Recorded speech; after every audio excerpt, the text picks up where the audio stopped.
ఇంకేం కావాలి చెప్పండి. కేస్ స్టడీ మొత్తం చెప్పేశారు, జగన్ గారు అంతా చెప్పారు.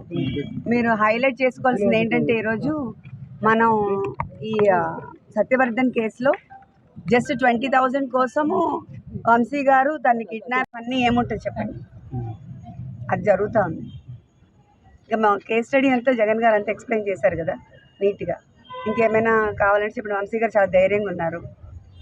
హెల్త్ ఎలా ఉంది? కొంచెం వెన్నుపోసుకు సంబంధించి అంటే లాస్ట్ టైం కొంచెం ఆరోగ్య సమస్యలు ఉన్నాయని చెప్పారు కదా, మళ్ళీ ఉన్నాయి. ఇప్పుడు వీళ్ళు ప్రొవైడ్ చేయాలి, వీళ్ళు ప్రొవైడ్ చేస్తారు. మనము జ్యుడిషియల్గా రిక్వెస్ట్ పెట్టాము, దే హ్యావ్ టు గివ్. బెయిల్కి సంబంధించినటువంటి విషయాలు ఇప్పుడు అంటే బెయిల్కి మనం రిక్వెస్ట్ పెట్టాము.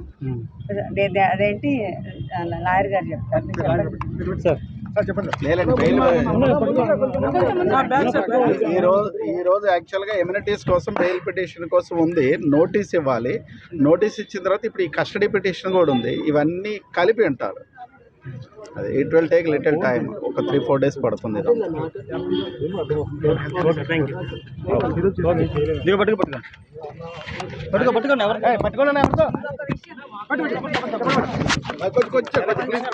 విషయం ఏంటంటే ఇప్పుడు సోషల్ మీడియాలో ఎలాంటి పోస్టులు పెట్టకూడదు, పర్టికులర్గా లేడీస్ గురించి అబ్యూస్ చేయకూడదు అని ప్రెసెంట్ గవర్నమెంట్ చాలా స్ట్రిక్ట్గా ఉన్నప్పుడు మరి నా మీద కూడా నేను ఫస్ట్ టైం వంశీ గారిని అరెస్ట్ చేశారని బయటికి రావాల్సి వచ్చింది. నేను that's the same thing I'm sharing with all the media. అలాంటప్పుడు మా మీద ఎలా సోషల్ మీడియాలో అబ్యూజివ్గా ఎలా ట్రోల్ చేస్తారు, అబ్యూజివ్ వీడియోస్ ఎలా అప్లోడ్ చేస్తారు, ఇట్స్ వెరీ రాంగ్. అంటే లీగల్గా వెళ్ళాలి కదా, వెళ్ళకుండా ఎలా ఉంటాం? అయినా సోషల్ మీడియా అలా చేయడం చాలా తప్పు కదా. అంటే ఒక పార్టీకి సంబంధించిన వాళ్ళు మాత్రమే ప్రొటెక్ట్ అవ్వాలి, ఇంకా అదర్ సైడ్ పార్టీ వాళ్ళు విమెన్ కాదా? What is this?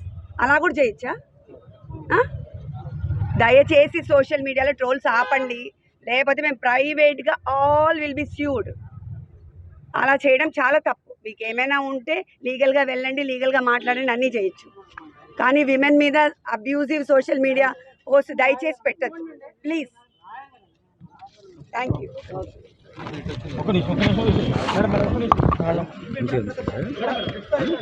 కానీ విమెన్ మీద అబ్యూజివ్ సోషల్ మీడియా పోస్ట్ దయచేసి పెట్టద్దు ప్లీజ్.